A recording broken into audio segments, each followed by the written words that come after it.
عاشق جنون قسط نمبر 15 وہ اور جبکہ اپنے موبائل پر آنے والے فون کو لے کر وہ کافی پریشان ہو چکا تھا۔ ہیر نے بھی 2-3 دفعہ اس کی پریشانی کا نوٹ کیا تھا۔ وہ کسی بات کو لے کر بہت زیادہ پریشان لگ رہا تھا۔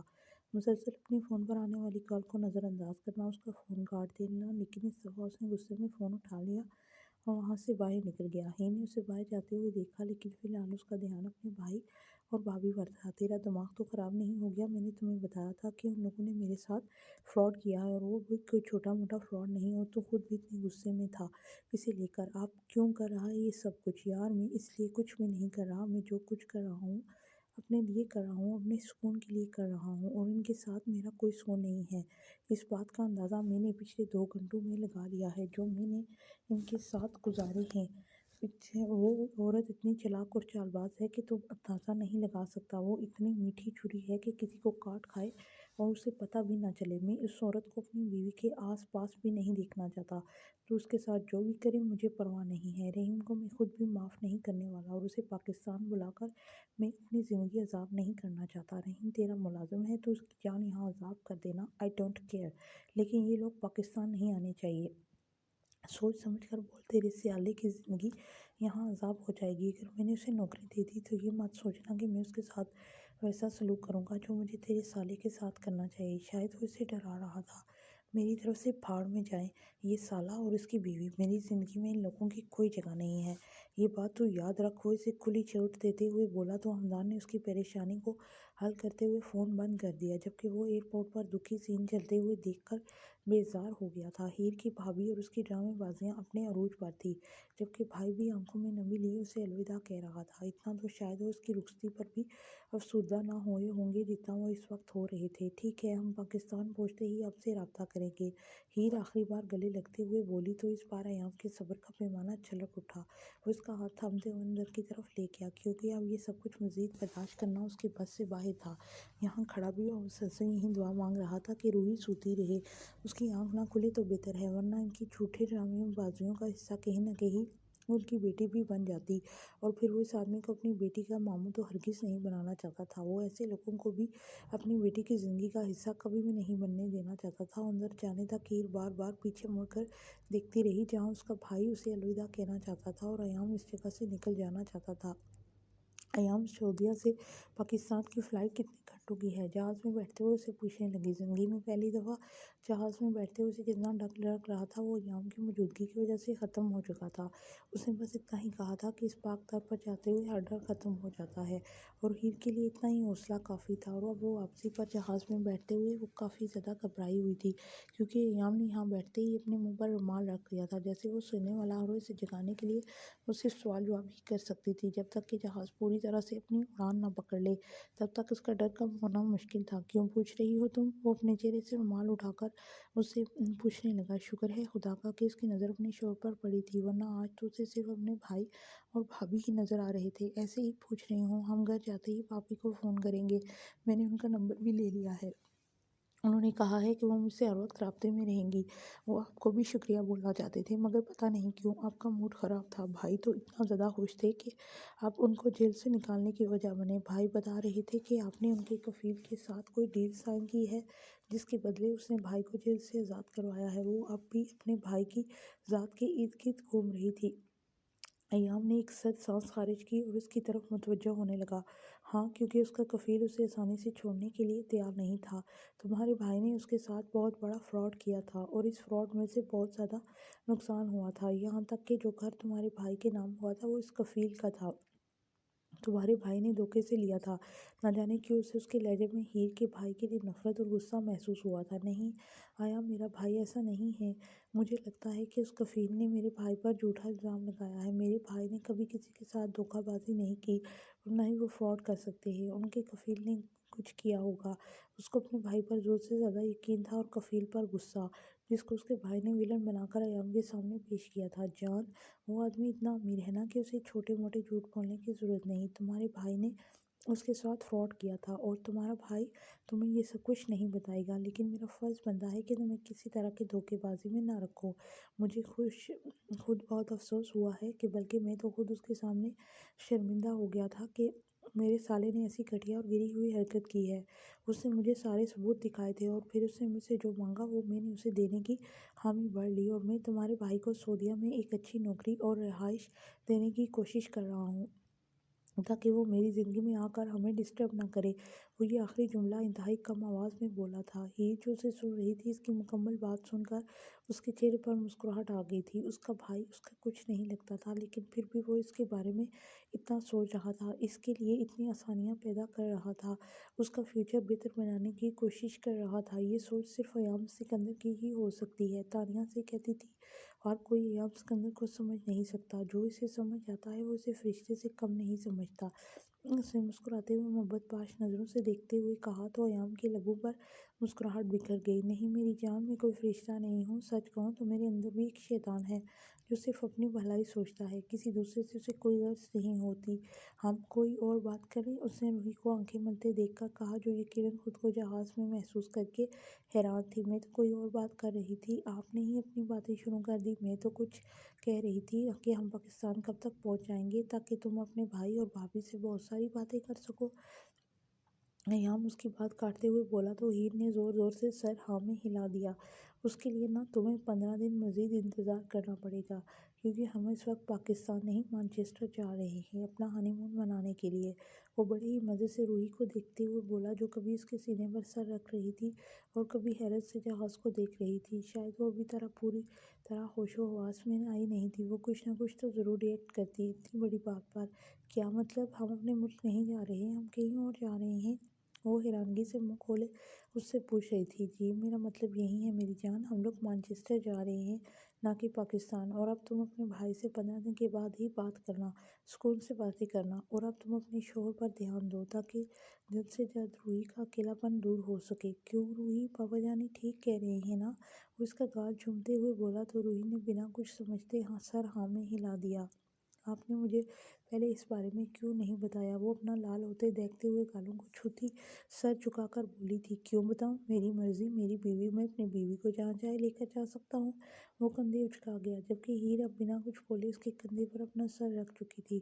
اس وقت اس کا ذہن پوری طرح ایام سکندر کے کنٹرول میں تھا، جب چاہے جو چاہے کر سکتا تھا۔ وہ ہیر کو اپنی طرف متوجہ کر لینا چاہتا تھا۔ اس کے بھائی نے بس تھوڑی ہی دیر میں آ کر ان کی زندگی کو اچھا خاصا ڈسٹرب کر دیا تھا۔ وہ کوئی اتنا مطلبی انسان ہرگز نہیں تھا جو کہ ہیر کو اس کے بھائی سے ملنے نہ دیتا، اس پر کوئی پابندی لگا دیتا۔ اس نے ہیر کو خود اس کے بھائی سے ملوایا تھا، پھر اسے ہرگز اندازہ نہیں تھا کہ رحیم اور اس کی بیوی اس طرح کے لوگ ہوں گے۔ تھوڑی ہی دیر میں ان کی نیت اور فطرت کو اچھے سے سمجھ گیا تھا۔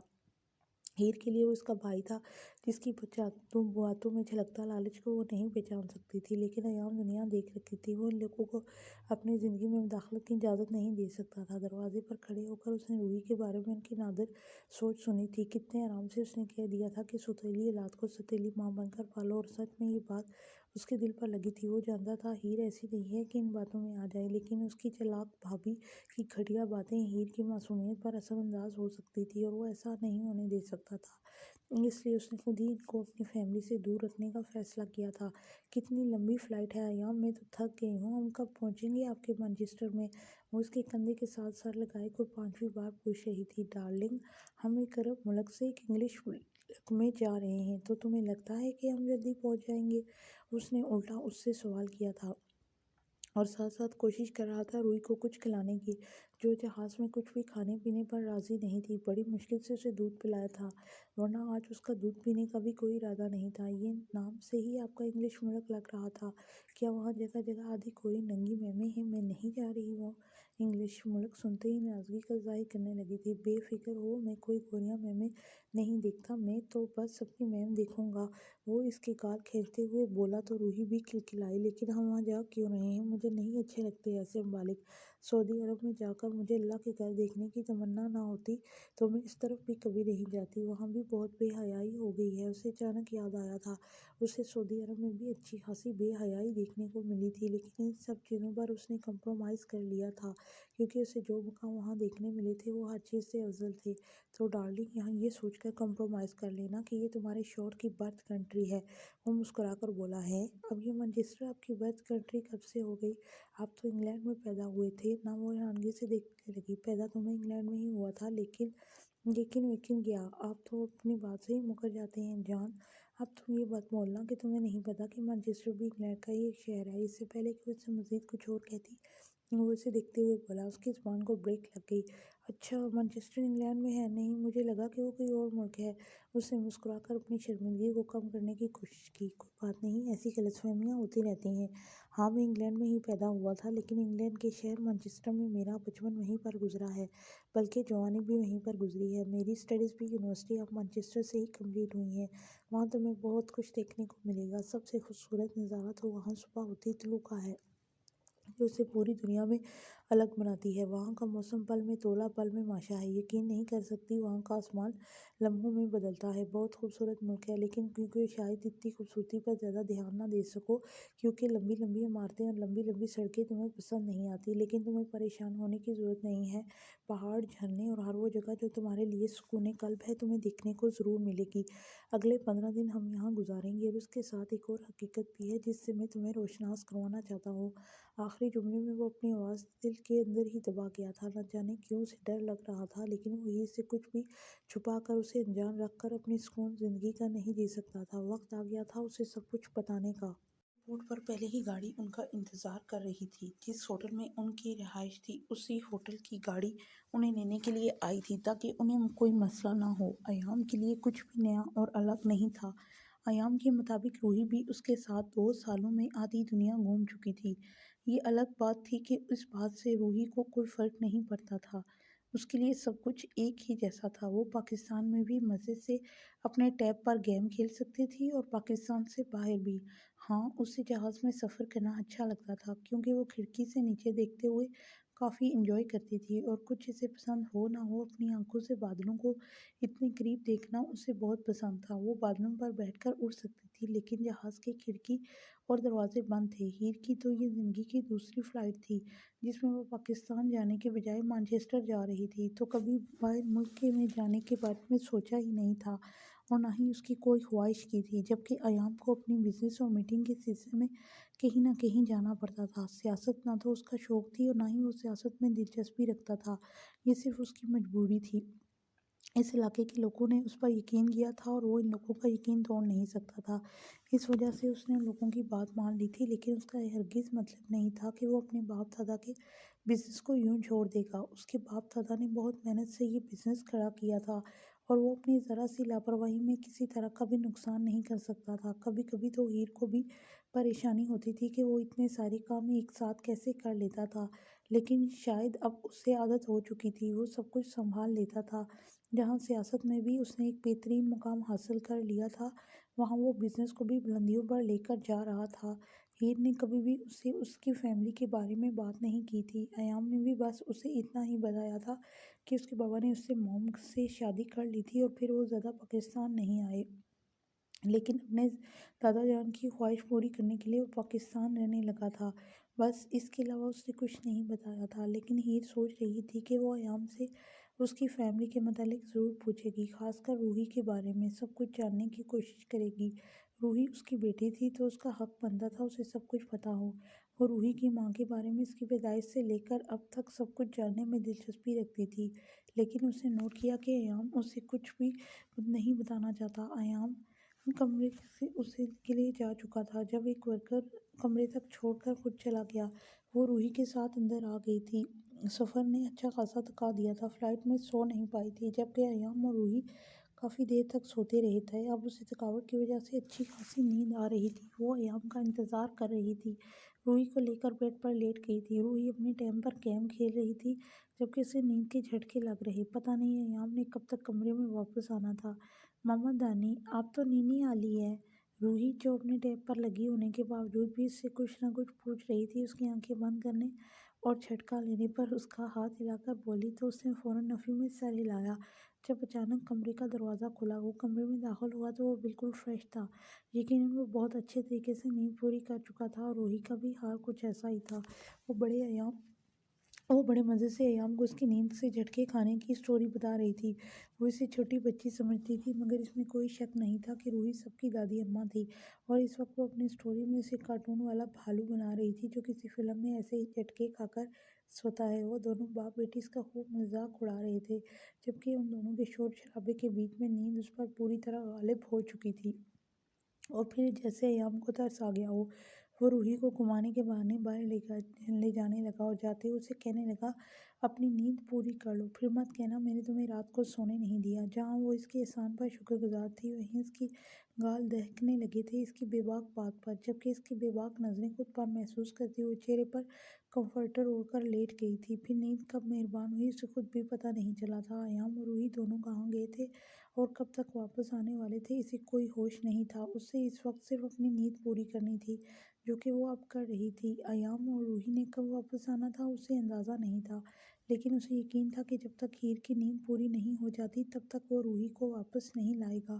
جب اسے یقین ہو جائے گا کہ ہیر اپنی نیند پوری کر چکی ہے، ایام سکندر کو پا کر وہ خود پر نازا ہوتی تھی۔ وہ جتنا اللہ کا شکر ادا کرتی تھی اتنا کم تھا، کیونکہ اتنا سمجھنے اور چاہنے والا شوہر قسمت والوں کو ہی ملتا ہے۔ وہ کافی دیر کے بعد واپس آئے تھے، اور اگر کہا جائے کہ 5 سے 6 گھنٹوں کے بعد واپس آئے تھے تو غلط نہ تھا۔ اس نے کمرے میں قدم رکھا تو وہ بستر میں گھسی تھی۔ روحی اس کے کندھے سے لگی گہری نیند میں سو چکی تھی۔ وہ روحی کو چلڈرن پارک سے لے کر گیا تھا، جو یہاں سے تقریباً پونے گھنٹے کے فاصلے پر تھا، اور وہاں انہوں نے بہت انجوائے کیا تھا۔ وہاں چھوٹے چھوٹے اور بچے بھی تھے جس کے ساتھ روحی نے اپنا بہت اچھا وقت گزارا تھا۔ اسے پتہ تھا کہ ہیر بہت زیادہ تھک چکی ہوگی، کیونکہ وہ جہاز میں بالکل بھی نہیں سوئی تھی، اور پھر یہاں کمرے میں روحی تھی اسے ہر وقت تنگ کرنے کے لیے، جس کی موجودگی میں سو تو ہرگز نہیں پاتی۔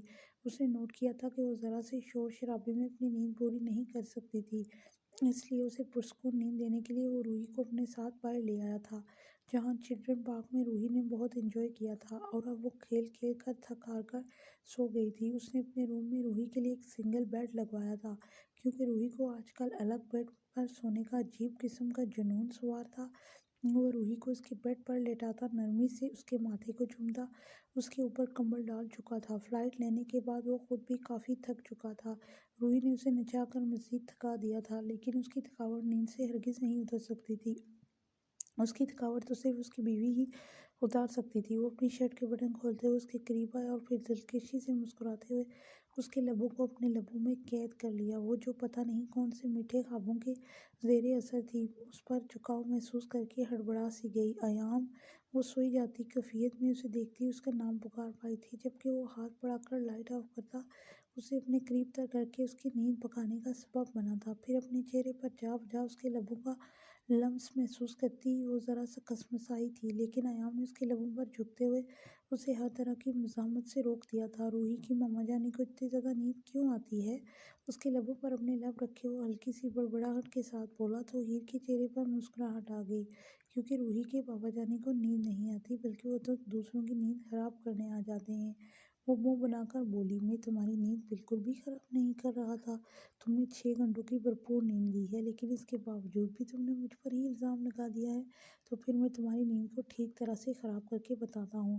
اس کی کمر کو جھٹکا دیتے ہوئے اس کو مزید اپنے قریب کرتے ہوئے اس کے بالوں میں ایک ہاتھ پھنساتا اس کی گردن پر جا بجا اپنی محبت نچھاور کرنا شروع کر دیا، اور نہ ختم ہونے والا سلسلہ شروع کر چکا تھا۔ جبکہ اس کی باہوں میں ہیر خود کو محفوظ محسوس کرتی اس نے اپنی آنکھیں بند کر لی تھی۔ واؤ، ایام صاحب کتنی پیاری جگہ پر لے کر آئے ہیں، یہ لمبی لمبی سڑکیں، یہ لمبی لمبی عمارتیں، کراچی تو میں تمہیں دیکھی ہی نہیں تھی، اس لیے تو آپ مجھے مانچسٹر آ کر دکھا رہے ہیں۔ اس سے بہتر تھا کہ ہم ہنی مون کے لیے کراچی چلے جاتے، کم از کم اس سے زیادہ خوبصورتی تو دیکھ سکتے تھے۔ میں نے اس سے زیادہ خوبصورت سڑکیں دنیا میں دیکھی ہی نہیں ہیں۔ وہ اس کے ساتھ سڑک پر چلتی اچھی خاصی مایوس ہوئی تھی، جبکہ وہ مسکراتے ہوئے اس کے ساتھ چل رہا تھا، اور وہ ہی اس کا ہاتھ تھامے اپنی مستی میں مگن آئس کریم کھا رہی تھی۔ یار اتنا کیوں منہ بنا رہی ہوں، مانا کہ یہاں اتنے اچھے نظارے نہیں ہیں، لیکن دیکھو کتنی صاف ستھری اور پیاری سی سڑکیں ہیں۔ ایام اسے اپنے ساتھ باہر گھمانے کے لیے لایا تھا۔ اس کے تبصرے پر پہلے تو خوب محسوس ہوا، لیکن پھر اسے لگ رہا تھا کہ اس نے واقعی ہیر کے ساتھ زیادتی کر دی ہے۔ ایک تو اسے ہم عمارتیں اور سڑکیں